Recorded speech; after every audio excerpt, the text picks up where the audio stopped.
We asked the question, should the Bush tax cuts be extended for the rich? And now Wall Street asking for the elimination of the dividend tax. Should that happen? Joining us now for the great tax debate, on the left, Erica Payne, on the right, Todd Schoenberger. Erica, I'm going to start with you.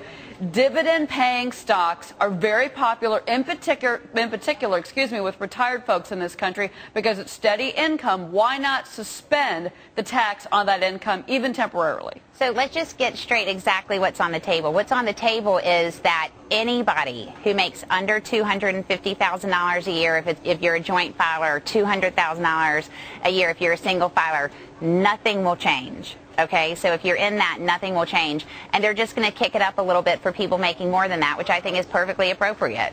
But what I'm talking about in particular here, Todd, is the dividend tax. Yeah. I mean, these are, let me go to Todd on the same question, dividend-paying companies, a lot of them you know very well, a McDonald's, a Johnson & Johnson, companies that give steady income to folks. That's why they own the stocks. They depend on that income. That's right. And there has also been some discussion that how this would also benefit the equity market as far as increasing the household balance sheet, and also any other, because this would be a tax savings. Clearly, you're looking at increasing your discretionary income, and small businesses really need that right now. We need more money into the pockets of consumers so that they can go out and spend. That is actually more patriotic than paying taxes right now. And this is different, Erica, but this is different. I just want to say and have you respond to this. Different than what we're talking about, the Bush tax cuts expiring for those that make $200, $250 more. This is a different tax. Why not take this route on the other side? Well, I mean, here's the thing. It's all, so money is coming in, and it's either coming in because you're working for it if you're a teacher or a firefighter or a normal person, or it's coming in because you're a trust fund baby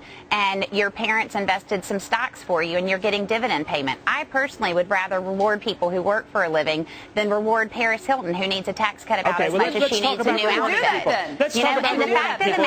Let's talk about ExxonMobil stock, Erica. The single largest shareholder of ExxonMobil is the teachers union. You want to penalize a sixth-grade teacher in Topeka, Kansas, driving around in a Ford Focus. It is not true. If you make less than $250,000 a year, rich people are rich, and that's it. And you have Aston Martins all around. We're all sipping champagne. You want to penalize the rich people, but what you're doing is penalizing the person. People who are making more than $1 million a year can certainly pay a little bit more into this system. Paying a little bit more? What are they paying more? You keep going after guys like Lloyd Blankfein. You keep painting this picture of all these real wealthy people. Let's talk about how they got there. I mean, you talk about Lloyd Blankfein all the time on this show. Here's a guy that worked his way through college, worked at Yankee Stadium, and what, you want to penalize him for working hard? All right, both of you one at a time. I just please ask you to please speak one at a time. And Erica, here's the point that I think Todd's trying to make is that the teachers union, where'd you say it was again? Iowa, Todd? I mean, everybody can own a stock like a McDonald's. Everybody can own a Pepsi and Eli Lilly, dividend-paying companies. So this is for everyone. This could be a tax break, Erica, that is 100% for everybody. True. And so what President Obama has suggested is that if you make under $250,000 a year, nothing changes. So all the money that you make from your dividends, it's going to be taxed exactly how it was taxed last year, the year before that. You know what I'm saying? So nothing changes. The only thing it changes for is people who make more than $250,000 a year. That income, which, by the way, is currently taxed at half of the rate of if you actually work for a living. Okay. So if I make $100 of dividend money, I'm going to get taxed at 20% under Obama's plan. But if I make $100 because I work for a living, that gets taxed at 39%. Okay. Do you see what I'm saying? I see what you're saying. Why do you want to reward Let Todd respond. The person that's making $250,000 or more a year, let's talk about the small business owner. Keep in mind, these small business owners, the person that owns ExxonMobil, he owns a gas franchise, a UPS store. Think of a small business owner. 70% of job growth in this country comes from that small business owner. What happens is the revenue that comes in is passed on as ordinary income to that individual because they got to pay themselves out each week, plus their regular payroll. Do you honestly think that the small business owner is going to go out and start hiring people right now, knowing that they are going to be facing with higher taxes down the road? It doesn't make any sense. You need permanent tax cuts, not tax credits, permanent tax cuts. That's the only way you're going to get job growth in this country. President Obama has cut taxes on 95% of Americans. Small businesses, if you make in income more than $250,000 a year in your small business, which basically No small businesses do. It's about 2 or 3% of small businesses make more than $250,000 a year. Yes, you're going to have to pay a little more. You know why you're going to have to pay a little more? Because George Bush put on a war for $1 trillion that we couldn't afford. That's right. And he walked into a war that we didn't ask for. Let's get into all of that. Plus, this economy was still in toothpicks at that time. Look, this guy, Obama, has actually, if you talk about the deficit run up that he has had, I mean, you go cumulative from George Washington all the way up to Ronald Reagan. This guy continues to spend, to spend, to spend.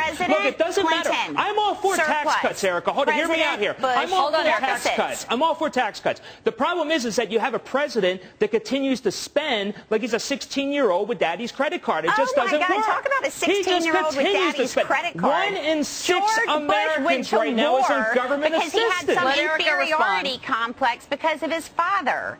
He spent $1 trillion and countless American lives going to war because he had some issue with his dad.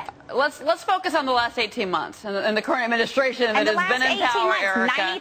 95% of people got a tax cut, period. Well, let me ask you this. A lot of these, okay, let's talk about stimulus. Let's talk about other issues that have come to, that have not passed yet. I mean, I know that the Senate passed the small business bill yesterday, but there are still a lot of things on the table that could stimulate the economy, Erica. And I go back to my original question about the dividends, companies that pay dividends, the dividend tax. How about a temporary suspension, Erica? 2 years. Okay, so first of all, no. Because we actually have to pay for some things in this country, like the fact that the economy just got wrecked. And if you look at spending, if you give a tax cut to people who make more than $1 million a year, economists have shown that that is the 11th most effective thing you can do to stimulate the economy.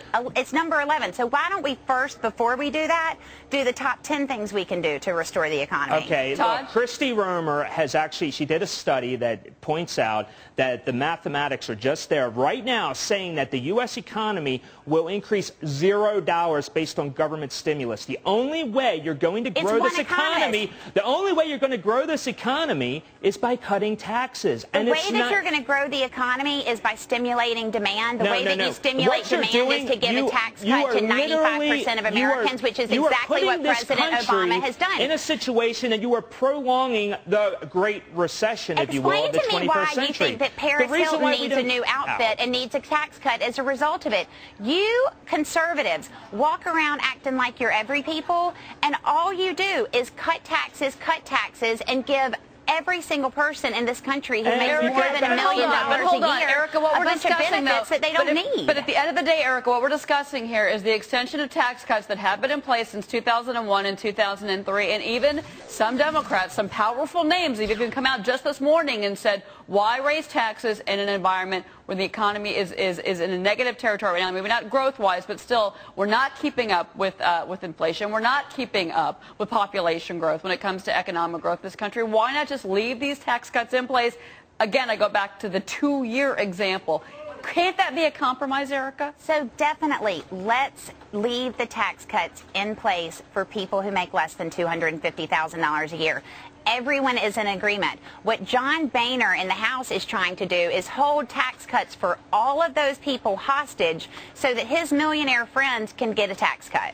But even John Boehner on Sunday, Todd, brought up the issue that John Boehner said that he may conceivably do it, and then Mitch McConnell then immediately came out and said, hey, no, there's no way I'm doing it. But Erica, John Boehner brought it up, though, because he's saying that's the only tax cut proposal that's being offered by the White House right now. So he's willing to accept that and forego letting it for everybody, even though he's saying, look, it's still not going to really do very much for us overall. He needs an entire tax cut. So would you prefer that we not extend the tax cut to people who make less than $250,000 a year? If everybody agrees with that, let's do that, and then we can argue about the millionaire.